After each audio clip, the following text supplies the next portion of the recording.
Praise the Lord. அல்லேலூயா. கர்த்தருக்கு ஸ்தோத்திரம்.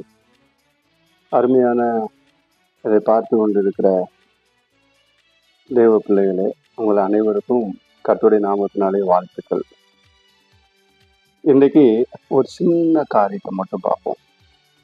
அது என்ன சின்ன காரியம் அப்படின்னா, ஒரு தலைவன் எப்படிப்பட்டவனாக இருக்கணும் அப்படிங்கிறதுக்கு நம்முடைய தலைவர் ரொம்ப முன்மாதிரியா இருக்கார். அவர் தலைவர் எப்படிப்பட்டவர் தெரியுமா? எந்த மனுஷனும் வேதனைப்படுகிறத பார்க்க மாட்டார். அவன் ரொம்ப ஏழ்மையிலும் தாழ்மையிலும் இருந்தாலும் அவனை தூக்கி எடுத்து ஒரு மேன்மையாக உட்கார செய்கிறவர் தான் நம்முடைய தலைவர். ஒரு முறை யூத பாரம்பரியத்தின்படி விவசாயத்துல கைங்கலமா பிடிக்கப்பட்டவர்களை கல்லெறிஞ்சு கொள்ளணும்.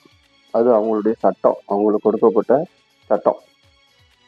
அப்போ நம்முடைய தலைவர் ஒரு நாள் அந்த பக்கமா போகும்பொழுது தலைவர் மேல குற்றம் சாட்டவும், தலைவர் என்ன சொல்லுதான்னு கேட்கவும் என்ன பண்ணாங்கன்னா, ஒரு பெண்ணை நடுவே நிறுத்தி இவள் கைங்கலமா விவசாயத்தில் பிடிக்கப்பட்டிருக்கிறார், மோசையின் நியாயப்பிரமாணத்தின்படி இவர்களை கல்லெறிஞ்சு கொள்ளணும், நீர் என்ன சொல்லுகிறீர் என்று கேட்டார்கள். அவர்களுடைய குற்றச்சாட்டு அவரை புரிந்து எழுதி கொண்டே இருந்தார். ஓயாம தொடர்ந்து கேட்டுட்டே இருந்தாங்க. அதனால அவர் நிமிர்ந்து பார்த்து ஒரே ஒரு வார்த்தை மாத்திரம் சொன்னார், மோசே நியாயப்பிரமாணத்தை கண்டிப்பாக நிறைவேற்றணும், அதை விடக்கூடாது. ஒண்ணு செய்யுங்க, உங்களில் பாவம் இல்லாதவர் முதலாவது கல்லை எடுத்து இந்த பெண்ணின் மேல் எரிட்டோம் அப்படின்னு சொல்லிட்டு குனிஞ்சு எழுதிட்டார். அங்க நின்றவங்க நிறைய பேருக்கு என்ன ஆச்சுன்னே தெரியல, ஓடிக்கிட்டாங்க. விற்கவே இல்லை, ஓடிட்டாங்க. அப்படின்னா பாவம் இல்லாதவன் யாருமே இல்லை, எல்லாம் பாவம் செய்யறவன் தான்.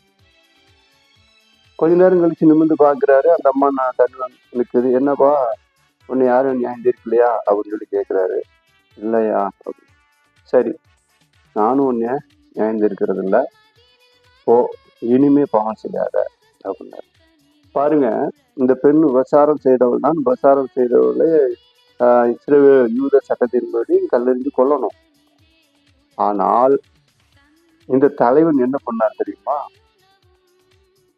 அந்த பெண் பாவம் செய்யாம இருக்கிறதுக்கு ஒரு மன்னிப்பை தாராளமா அருளினார்.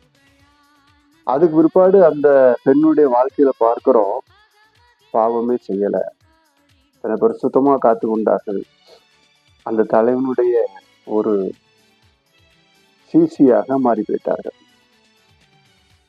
பாருங்க, எப்பேற்பட்ட கேடு கட்டவனையும் நல்லவனா மாற்றுகிறவர் தான் நம்முடைய தலைவர் இயேசு.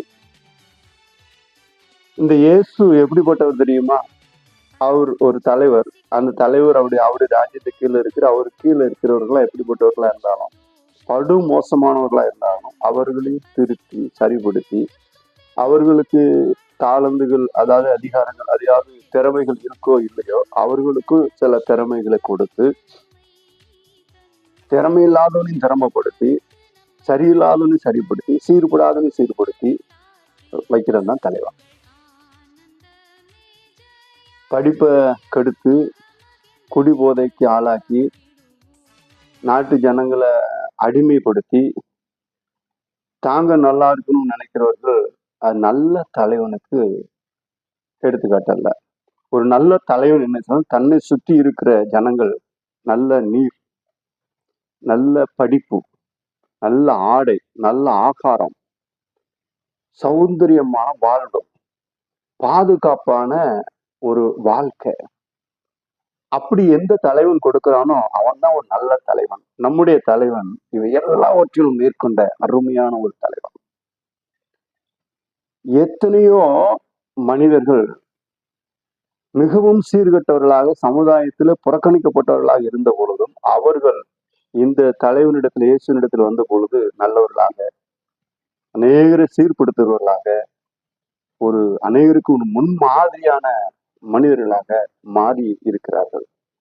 அப்படி எல்லாவற்றையும் சரிப்படுத்தி செம்மைப்படுத்தி ஒரு பெர்ஃபெக்டான மனிதர்களாக மாற்றி வைக்கிறவர் தான் நம்முடைய தலைவர் இயேசு. அதனால் அருமையானவர்களே, நீங்களும் அந்த தலைவரிடத்துல வாருங்க, இயேசுவை ஏற்றுக்கொள்ளுங்க. இயேசுவே மெய்யான தலைவர். அந்த தலைவனை ஏற்றுக்கொண்டு அந்த தலைவனுடைய வழியில் நடங்க.